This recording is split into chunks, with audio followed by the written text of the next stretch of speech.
6 months after the alien attack, Dr. Park Nari had built the first human spaceship using alien technology. It was not pretty like the alien ships, but it was much stronger. She had improved every system and made the weapons more powerful. Piton ship could travel between stars and carry 200 soldiers. Li Bin selected his best fighters from armies around the world: American Navy SEALs, British SAS, Russian Spetsnaz, Korean Special Forces. Every soldier had lost family in the alien attack.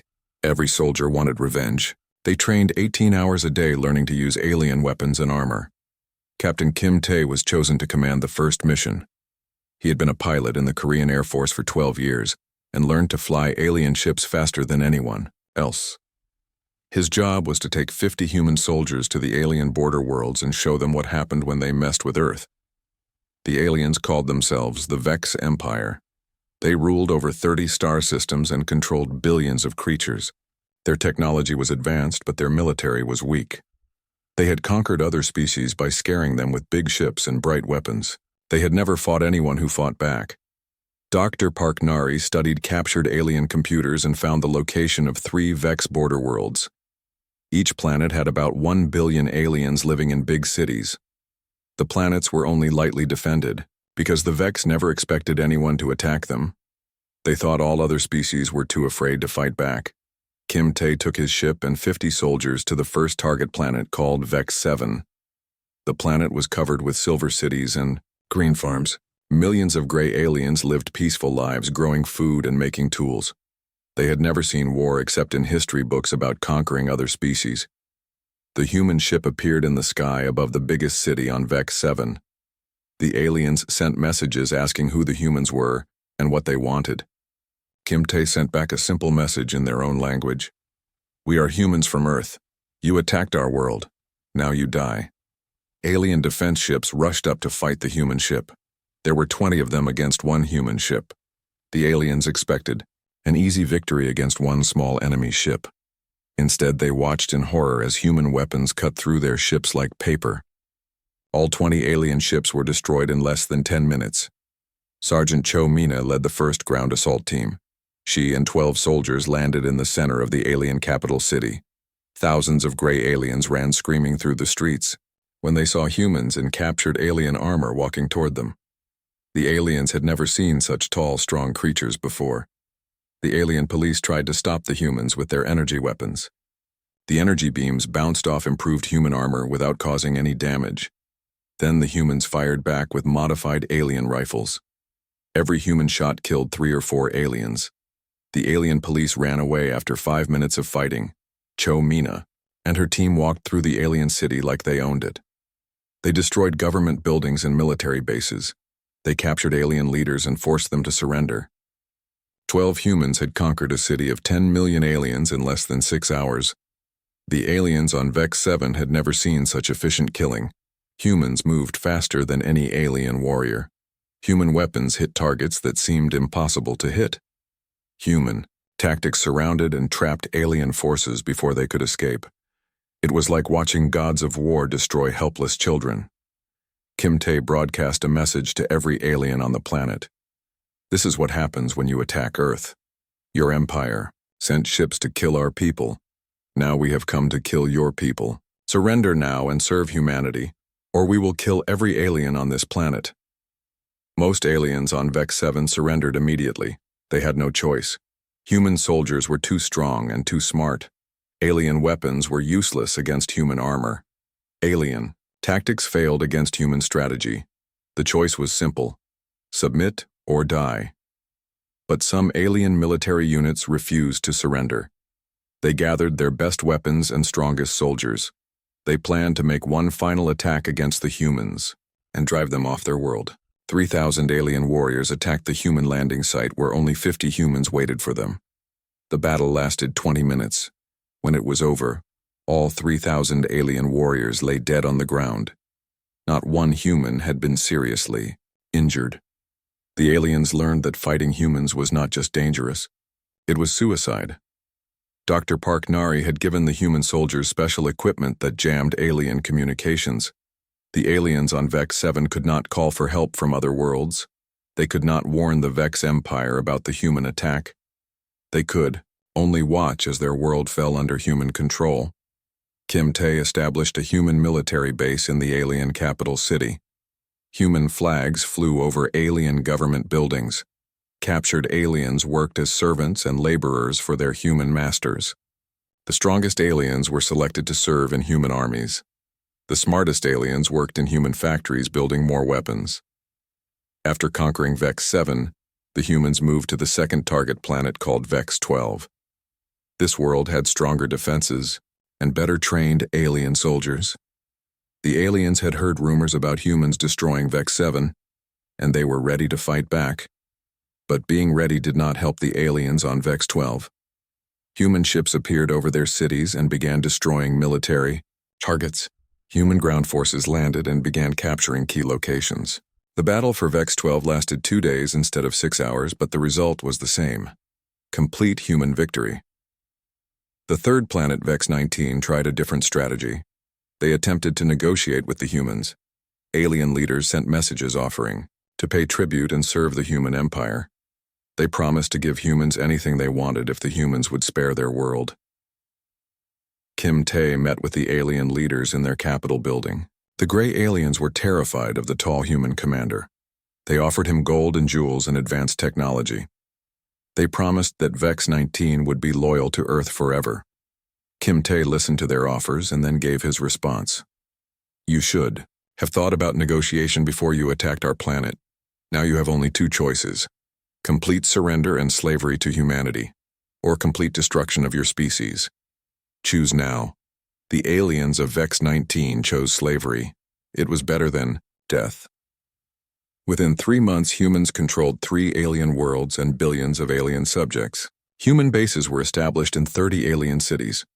Human factories began producing advanced weapons and ships using alien labor. The human empire had begun. But this was just the beginning. Lee Bin was already planning the next phase of human expansion. Soon the entire Vex Empire would kneel before Earth. And after that, the rest of the galaxy would learn what happened when anyone dared to attack humanity. The aliens had made the worst mistake in galactic history. They had turned peaceful humans into unstoppable conquerors. Commander Lee Bin woke up at exactly 0530 hours like every morning for the past 15 years. He made his coffee black and strong. He read the morning reports from his base in Seoul. Everything was normal and quiet. The Navy SEAL commander had no idea this would be the last normal day in human history. At 800 hours, the sky turned dark. Massive ships appeared over every major city on Earth. They were bigger than anything humans had ever built. The ships were black and covered with strange glowing symbols. They made no sound as they moved through the air like deadly shadows. Lee Bin ran outside his base and looked up at the Seoul sky. 3 enormous alien ships floated above the city. Each ship was the size of 10 city blocks. He grabbed his radio and tried to contact military headquarters, but only heard static. Every communication system on the planet had stopped working. The aliens did not send any message. They did not ask for surrender. They did not want to talk. They simply started killing humans. Bright red beams shot down from their ships and turned buildings into dust. Cars exploded. People ran screaming through the streets as death fell from the sky. Dr. Park Nari was working in her laboratory at Seoul National University when the attack began. She was one of the smartest scientists in Korea and had been studying advanced physics for 20 years. When the red beams hit her building, she grabbed her research files and ran to the basement. She watched through a small window as her life's work burned above her. The attack lasted exactly 6 hours. The aliens destroyed military bases and government buildings first. Then they attacked airports and ports. Finally, they began killing civilians in the streets, mothers carrying babies, children playing in parks, old people walking to the market. The aliens killed them all without mercy. Lee Bin gathered every soldier he could find. They had rifles and grenades, but these weapons did nothing against alien technology. The bullets bounced off alien armor. The grenades exploded harmlessly against their shields. Human weapons were useless against these creatures from space. But Lee Bin was not a man who gave up easily. He had fought in 3 wars and survived missions that killed other soldiers. He studied the aliens through his binoculars and noticed something important. They were not very big. They were actually smaller than most humans. Their armor made them look bigger, but underneath they seemed weak.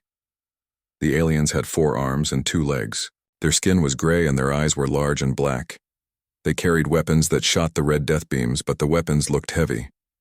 The aliens moved slowly and seemed tired after using their guns. Li Bin realized these creatures were not natural fighters.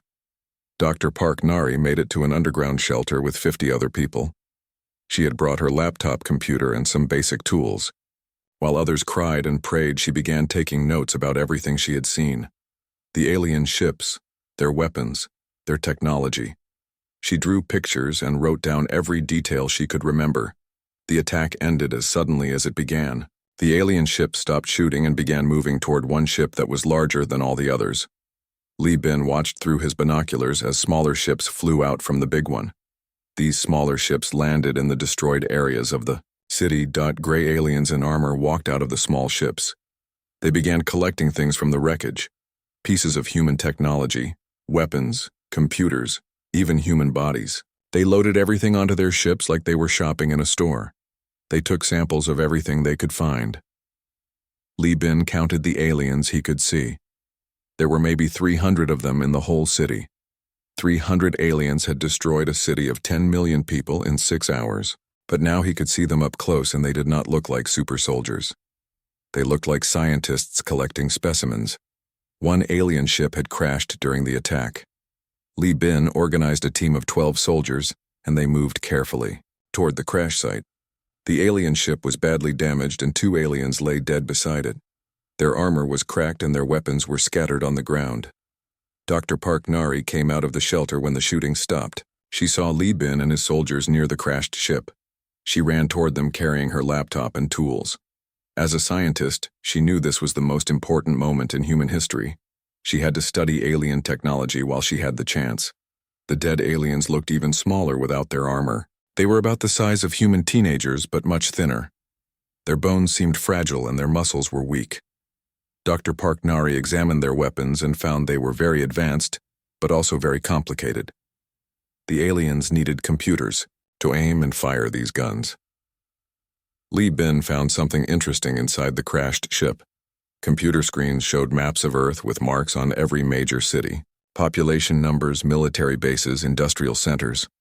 The aliens had studied humans for a long time before attacking, but the information was old and incomplete. Dr. Park Nari connected her laptop to the alien computer system. Her hands shook as she copied file after file of alien technology. Weapon designs, ship blueprints, navigation systems, communication codes. The aliens had not expected anyone to survive and access their systems. The large alien ships began leaving Earth after 12 hours. They had collected their samples and their data. As far as they were concerned, the mission was complete. They had tested human defenses and found them weak. They had killed enough humans to prove their power. Now they would return home and plan the full invasion, but they had made one critical mistake. They had left behind their crashed ship and all its technology. Dr. Park Nari spent the next 3 days copying everything from the alien computers. She learned about their empire, their weapons, their plans for Earth. Most importantly, she learned how their technology worked. Li Bin organized recovery teams to collect alien equipment from all over the city. Every piece of armor, every weapon, every computer chip was carefully gathered and studied. Within a week, he had enough alien technology to equip a small army. Within a month, he would have enough to change the course of human history. The aliens thought they had won an easy victory against primitive humans. They returned to their empire and reported that Earth was ready for conquest. They had no idea they had just given humanity the tools needed to conquer the galaxy. 3 million humans died in the alien attack. But the survivors were no longer just humans.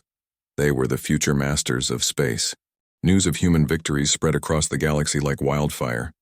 The Vex Empire tried to hide their defeats, but too many species had trade connections with the conquered worlds. Within weeks, every major alien civilization knew that humans had appeared from nowhere and destroyed 3 Vex planets in less than a month. The Galactic Council was the oldest organization in known space. For 5,000 years they had maintained peace between hundreds of alien species. Their capital world, called Nexus Prime, was home to representatives from every major civilization. The council building was bigger than most cities and held delegates from across the galaxy. Council leader Zoth was a tall blue creature from the Altair system. He had served on the council for 300 years and had never seen anything like the human situation. Unknown species did not just appear and start conquering established empires. It was impossible according to galactic law and tradition. Ambassador Kang Lisa received her mission orders directly from Li Bin on Earth. She was a former Korean diplomat who had learned 6 alien languages in the past year. Her job was to represent humanity at the Galactic Council and deliver human terms for galactic surrender. She was not going to ask permission to attend council meetings. Dr. Park Nari had built a special ship for the diplomatic mission. It looked like a normal Vex transport, but was actually the most advanced warship in human space. The ship had weapons that could destroy small moons and shields that could deflect any known alien technology. Kang Lisa would arrive at the council meeting in style. The council held emergency sessions every day trying to understand the human threat. Some delegates wanted to send massive fleets to destroy Earth immediately. Others suggested offering humans money and territory to stop their expansion. A few wise aliens recommended complete surrender to the human empire. Kang Lisa arrived at Nexus Prime without permission or invitation. Her ship appeared in orbit around the council world and requested landing clearance. When Space Traffic Control asked for identification, she replied simply, "This is Ambassador Kang Lisa representing the human empire. Prepare landing pad 7 for immediate arrival." The council security forces tried to deny landing permission. They sent messages saying humans were not recognized members of the galactic community. They demanded that the human ship leave immediately or face destruction by council defense fleets. Kang Lisa transmitted a response that shocked every alien listening. "This is your only warning. Prepare landing pad 7 now, or watch your defense fleet die. You have 60 seconds to comply." Council leader Zoth ordered the defense fleet to destroy the human ship. 12 powerful alien warships moved to attack positions around the diplomatic vessel. They activated their weapons and prepared to vaporize the human ambassador before she could land on their world. The human ship fired once. A single beam of energy shot out and touched each alien warship for exactly 1 second. All 12 ships exploded simultaneously. There was no wreckage. There were no survivors. The most powerful military force in council space had been destroyed in less than 5 seconds. Landing pad 7 was cleared immediately. Kang Lisa walked off her ship, wearing a simple black suit and carrying a briefcase. She was accompanied by 6 bodyguards who looked like normal humans in business clothes. The council security forces surrounded the landing area with 300 heavily armed soldiers. The human bodyguards moved faster than alien eyes could follow. In 30 seconds, all 300 council soldiers lay unconscious on the ground. Not one alien had been permanently harmed, but all their weapons were destroyed. The humans had not even drawn their own weapons. Kang Lisa walked through the council, building like she owned it. Alien security systems tried to scan her, but their technology could not penetrate human privacy shields. Guard checkpoints tried to stop her, but her bodyguards disabled every security measure without injuring anyone. The council chamber was designed to intimidate visiting delegates. It was enormous and filled with thousands of alien representatives. Each species sat in special seats designed for their unique biology. The chamber could hold 50,000 beings and was one of the most impressive sights in the known galaxy. Kang Lisa walked to the center of the chamber and stood on the speaking platform. She opened her briefcase and pulled out a simple data pad. Council leader Zoth demanded to know who had given her permission to address the council. She ignored his question and began reading from her prepared statement. "I am Ambassador Kang Lisa representing the human empire of Earth. 6 months ago, the Vex Empire attacked our homeworld without provocation or warning. They killed 3 million innocent humans, including women and children. They believed we were weak and helpless. They were wrong." The council chamber erupted in angry voices as thousands of aliens shouted questions and threats. Kang Lisa waited calmly for them to finish. When the noise died down, she continued reading her statement. In response to this unprovoked attack, humanity has conquered 3 Vex worlds and established permanent military bases throughout their territory. We have demonstrated that human military technology is superior to anything in this galaxy. We have proven that human soldiers are better than any alien warriors. Some council delegates began demanding that humans withdraw from all conquered territories. Others called for immediate war against the human threat. A few smart aliens sat quietly and listened to what the human ambassador was actually saying. Kang Lisa raised her voice so every alien in the chamber could hear her clearly. The human empire offers every species in this galaxy a simple choice. Submit to human authority and receive our protection and guidance. Resist human expansion and face complete extinction. There will be no negotiations and no exceptions. Council leader Zoth stood up and pointed at Kang Lisa with one of his forearms. He declared that humans were terrorists and criminals who would be hunted down and destroyed. He ordered Council security forces to arrest the human ambassador immediately.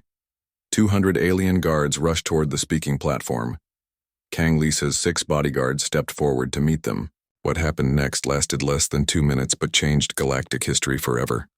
The human bodyguards moved through the alien guards like deadly shadows.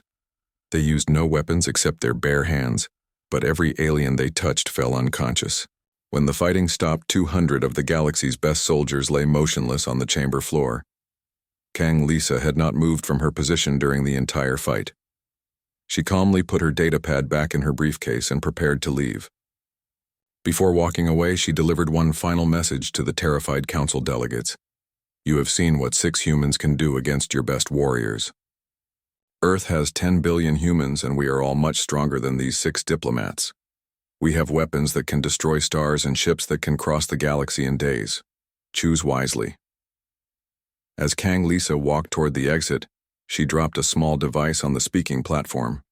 The device projected holographic images showing detailed intelligence about every council member, their personal lives, their military secrets, their hidden weaknesses. Humans knew everything about every species in the galaxy. Within hours of Kang Lisa's departure, 50 alien species sent surrender messages to Earth. They offered tribute, military service, and complete loyalty to the human empire. The smart aliens realized that resistance against humans was not just dangerous, it was suicide. But not every species was smart. The warrior races of the galaxy began forming military alliances to fight the human threat. They believed their superior numbers and ancient battle experience would triumph over human technology and tactics. They would soon learn how wrong they were. The Drac Confederacy was the most powerful military alliance in galactic history. 27 warrior species had joined together to create an army that controlled 10,000 worlds. Their combined fleets included 50 million warships, and their ground forces numbered in the trillions. They had never lost a war in 3,000 years. General Park Min commanded all human military forces outside the solar system. He was Li Bin's oldest friend and had served with him in special operations for 20 years. Park Min understood that humans could not win a direct war against trillions of enemies, so he would not fight a direct war. The Drac warriors gathered, their greatest fleet in the Altara system. 5 million warships from every member species created the largest military formation ever assembled. The fleet was so big, it took 6 hours for ships to travel from one end to the other. Drac commanders were confident that no force in the universe could stand against such power. Park Min sent exactly 12 human ships to face the massive Drac fleet. The alien commanders laughed when they detected such a tiny human force approaching their armada. 12 ships against 5 million seemed like a joke. The Drac prepared to destroy the humans quickly and then move on to attack Earth. But the 12 human ships did not try to fight the Drac fleet. Instead, they scattered in different directions and activated special devices that Dr. Parknari had built into every human vessel. The devices created massive electromagnetic pulses that disabled all alien computers within light years of each ship. 5 million Drac warships lost power simultaneously. Their weapons stopped working. Their engines shut down. Their life support systems failed. In less than 10 minutes, the greatest fleet in galactic history had become 5 million floating coffins drifting helplessly through space. While the Drak fleet died in the darkness of space, human strike teams attacked Drak homeworlds. Lieutenant Colonel Yu Jin led special operations forces that had trained for 2 years in alien infiltration techniques. Her soldiers could move through alien cities without being detected by any known sensor technology. The Drak species were proud warriors who lived in fortress cities protected by energy shields and automated defense systems. They believed their homeworlds were perfectly safe while their fleets conquered other species. They never imagined that enemies could bypass their defenses and strike at the heart of their civilization. Yu Jin's teams appeared inside Drak cities, like ghosts in the night. They destroyed power plants that supplied energy to entire continents. They poisoned water supplies that served billions of alien civilians. They planted viruses in computer networks that controlled everything from traffic systems to food distribution. The Drak discovered that their fortress cities were actually death traps when the power failed. Energy shields collapsed, leaving them defenseless. Automated defense systems turned against their own creators. Transportation networks crashed, stranding millions of civilians without food or medical supplies. Park Min had studied every Drak species and identified their greatest weaknesses. The Bruthar were strong warriors, but they panicked in darkness, so human teams destroyed all power generation on Bruthar worlds. The Skalti were excellent tacticians, but they could not function without their computer networks, so human hackers crashed every Skalti computer system. Each Drak species faced customized attacks designed to exploit their specific fears and limitations. The humans did not try to fight fair battles against superior numbers. They fought smart battles that turned alien strengths into weaknesses and alien advantages into disadvantages. Dr. Park Nari had spent months studying captured Drak technology and biology. She created specialized weapons for each enemy species: sonic bombs that disrupted Vorthak hearing, chemical agents that blinded Zelkan warriors, electromagnetic weapons that paralyzed Hegron nervous systems. Every alien species faced their own personal nightmare. The war lasted 18 months, but the outcome was never in doubt. Human forces appeared wherever they wanted and destroyed whatever they chose. Drak fleets could not protect their homeworlds because human ships moved too fast to intercept. Drak armies could not fight enemies they could not find or detect. Yu Jin became famous throughout the galaxy as the human commander who could walk through walls and kill without being seen. Alien civilians on conquered worlds would whisper her name in terror. Parents told their children that Yu Jin would come for them if they misbehaved. Her reputation alone was enough to make entire planets surrender. The psychological warfare was as effective as the military attacks. Human intelligence services spread rumors about demon soldiers who could teleport through solid matter. They created false reports about human weapons that could kill with a single thought. They broadcasted fake evidence of humans eating alien prisoners alive. Alien morale collapsed as quickly as their technology. Drak soldiers began deserting their posts and fleeing to neutral worlds. Civilian populations rioted against their own governments, demanding immediate surrender to the humans. Military commanders committed suicide rather than face capture by human forces. The Hegron Empire was the strongest member of the Drak Confederacy. Their homeworld was protected by orbital defense platforms that could destroy entire fleets. Their capital city was built inside a mountain and could survive direct nuclear attacks. Their military leaders had never retreated from any battle in their species' history. Park Min decided to make an example of the Hegron homeworld. He wanted every remaining Drak species to understand exactly what happened to those who resisted humanity. The attack on Hegron Prime would be remembered throughout galactic history as a demonstration of human power. 100 human ships appeared in orbit around Hegron Prime. The orbital defense platforms immediately opened fire with weapons powerful enough to crack planets. The human ships absorbed the attacks without taking any damage and returned fire with weapons that had never been seen before. Each human ship fired a single beam of pure energy at the planet's surface. The beams passed harmlessly through the planetary shields and orbital defenses. They struck the mountain that contained the Hegron capital city and began boring straight down through solid rock. The Hegron watched in horror as human weapons carved through their impregnable mountain fortress like it was made of paper. The beams reached the capital city and began systematically destroying every government building and military installation. The attack was so precise that civilian areas remained completely undamaged. Within 6 hours, the Hegron government had been completely eliminated. Every military leader was dead. Every weapon factory was destroyed. Every computer system was offline. But not a single civilian had been harmed by the human attack. It was a demonstration of absolute precision and absolute power. The surviving Drac species understood the message clearly. Humans could kill any target they chose while sparing any target they wanted to protect. Resistance was not just futile. It was pointless because humans had already won before the fighting even started. The last Drac admiral was Vorthak's Supreme Commander Gans. He had led Drac forces for 50 years and won battles against every major species in the galaxy. He sent a final message to all remaining free civilizations before surrendering his fleet to human forces. Do not fight the humans. They are not like other conquerors who take territory and resources. They take everything. They own your thoughts and control your dreams. Submit now while you still remember what freedom felt like. Park Min accepted the surrender of all Drac forces in a simple ceremony on Earth. 27 species that had ruled the galaxy for thousands of years knelt before a human general in Seoul. Their greatest warriors became servants in human armies. Their proudest nobles became slaves in human minds. The galaxy had learned its most important lesson. Humans did not just win wars. They eliminated the possibility of future wars by completely destroying their enemies' will to fight. Resistance against humanity was not brave or honorable. It was simply slow suicide. Captain Ryu Ho commanded the first human exploration fleets beyond their home galaxy.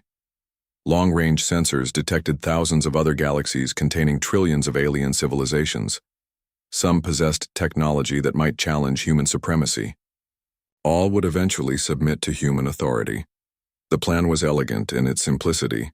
Human fleets would arrive in each new galaxy and repeat the process. Demonstrate overwhelming power, offer submission or destruction, establish human government over all surviving species. Galaxy by galaxy, humanity would claim dominion over the entire universe. Back on Earth, monuments celebrated the transformation from a single attacked planet to masters of the stars. Children learned about the day aliens made their fatal mistake. Every human citizen understood their role in the greatest empire in universal history. Ambassador Kang Lisa prepared for her next assignment, diplomatic contact with the first extragalactic species. Her message would be the same one humanity had delivered for years. We are human. We rule everything. Submit or die. The original, Vex aliens, the ones who first attacked Earth, now served as janitors and laborers in human facilities. They cleaned the floors where human leaders planned the conquest of new galaxies. Sometimes human children would point at them and ask their parents about the silly aliens who thought they could defeat humanity. The galaxy learned the most important lesson in universal history. Never attack humanity. Because humanity does. Not just fight back. Humanity conquers everything. The stars belong to Earth now. And Earth belonged to the species that turned a single alien attack into an excuse for total universal domination. The Navy SEALs who survived the first alien raid had become the founders of an empire that would last forever. Every human citizen carried the same message in their hearts. They said they attacked our planet. Now we will dominate the galaxy. And tomorrow, we dominate the universe. 3 years after the first alien attack on Earth, Commander Li Bin sat on a throne made from the hull of a Vex battleship. The throne room was built inside what used to be the Galactic Council chambers on Nexus Prime. Representatives from every known species in the galaxy knelt before him waiting for permission to speak. Emperor Li Bin ruled over 47 different alien civilizations. His empire included 50,000 worlds and controlled the lives of more than 2 trillion sentient beings. Every major trade route passed through human-controlled space. Every advanced technology was developed in human laboratories. Every important decision was made by human leaders. Dr. Park Nari had become the most powerful scientist in galactic history. Her research facilities spanned entire moons and employed millions of alien specialists. She combined the best technologies from every species to create innovations that seemed like magic, even to advanced civilizations. Human ships could now cross the entire galaxy in less than a week. Human weapons could destroy entire star systems with single shots. Human computers could predict and control the behavior of any alien species with perfect accuracy. The technology gap between humans and aliens was so large that most aliens considered humans to be gods. The new galactic government was designed for maximum efficiency and human benefit. Every sector was controlled by a human administrator assisted by carefully selected alien specialists. Loyal aliens received good positions and comfortable lives. Rebellious aliens worked in mines or died quickly. Colonel Nam Su commanded human security forces throughout the galaxy. His job was to identify and eliminate any threats to human authority. His agents operated on every major world and monitored every alien communication. No conspiracy could form without human knowledge, and no rebellion could begin without immediate suppression. The alien populations had adapted to human rule faster than anyone expected. Most species discovered that life under human administration was actually better than their old governments. Human efficiency eliminated corruption and waste. Human technology improved living standards. Human justice was harsh but fair. Trade flourished between worlds under human protection. Wars between alien species ended completely because humans prohibited all military conflict. Scientific advancement accelerated beyond previous imagination. As human researchers combined knowledge from every civilization, crime rates dropped to almost zero under efficient human law enforcement. But not every alien accepted human dominance peacefully. Secret resistance movements formed in remote star systems where they believed human surveillance could not reach them. These rebels dreamed of overthrowing human rule and restoring alien independence to the galaxy. The resistance groups made the same mistake that every enemy of humanity had made. They underestimated human capabilities and overestimated their own chances of success. They believed that humans were spread too thin across the galaxy to monitor every remote system effectively. Nam Su's intelligence network was far more advanced than any resistance group imagined. Human agents had infiltrated every major alien organization, including the resistance movements themselves. Many rebel leaders were actually human operatives who reported directly to Earth about every planned operation. The largest resistance group called itself the Liberation Front and included members from 15 different species. They spent 2 years planning a coordinated attack against human facilities on 30 different worlds. They believed simultaneous strikes would overwhelm human defenses and inspire galaxy-wide rebellion against the Empire. The Liberation Front planned to attack on the anniversary of the first alien raid on Earth.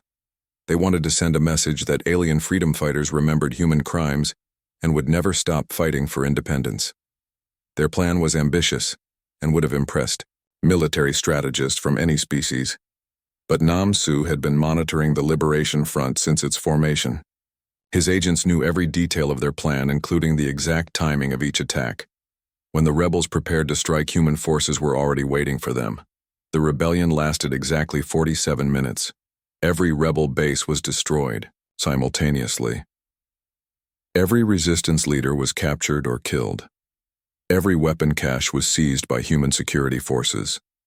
Not a single human facility was damaged, and not one human soldier was injured. Nam Su broadcast recordings of the failed rebellion to every world in human space. The recordings showed rebel leaders discussing their plans while sitting in rooms filled with hidden human surveillance equipment. The rebels had been completely controlled from the beginning of their organization. The message was clear to any aliens who might consider future resistance. Humans knew everything that happened anywhere in the galaxy. No secret was safe from human intelligence. No plan could succeed without human approval. Rebellion was not just dangerous, it was impossible. Emperor Li Bin decided that the failed rebellion required a stronger demonstration of human power.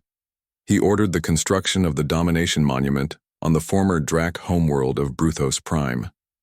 The monument would remind every alien in the galaxy about the consequences of opposing humanity. The Domination Monument was a pyramid 10 kilometers high made from melted alien warships. Inside the pyramid were statues of every alien leader who had ever opposed human expansion. The statues were positioned in poses of submission and defeat. At the top of the pyramid stood a statue of Li Bin, holding a model of the galaxy in his hands. Construction of the monument required the labor of 1 million alien workers over 6 months. Every major species contributed workers as a demonstration of loyalty to the human empire. The project became a symbol of alien acceptance of human dominance and human generosity toward obedient subjects. Dr. Park Nari unveiled her greatest creation during the monument dedication ceremony. She had built a device that could monitor the thoughts and emotions of every sentient being in the galaxy simultaneously. The consciousness grid allowed humans to detect rebellion before it could even form in alien minds. The grid was not used to control alien thoughts, but simply to observe them. Aliens were free to think whatever they wanted, but humans would know about any dangerous ideas immediately. The system made traditional security forces almost unnecessary because humans could prevent problems before they started. Most aliens found the consciousness grid strangely comforting. They no longer needed to worry about making mistakes that might anger their human administrators.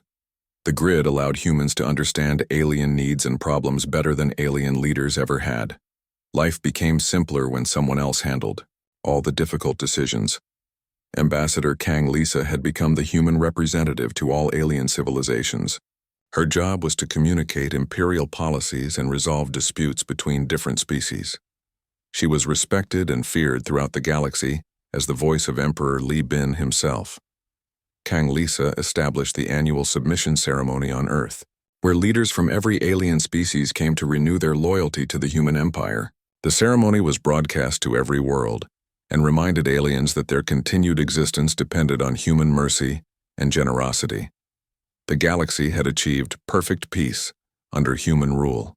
No wars, no crime, no suffering, except for those who chose to oppose imperial authority. Alien children grew up learning human language and human history. Many young aliens could not imagine life without human guidance and protection. But Emperor Li Bin was not satisfied with controlling just one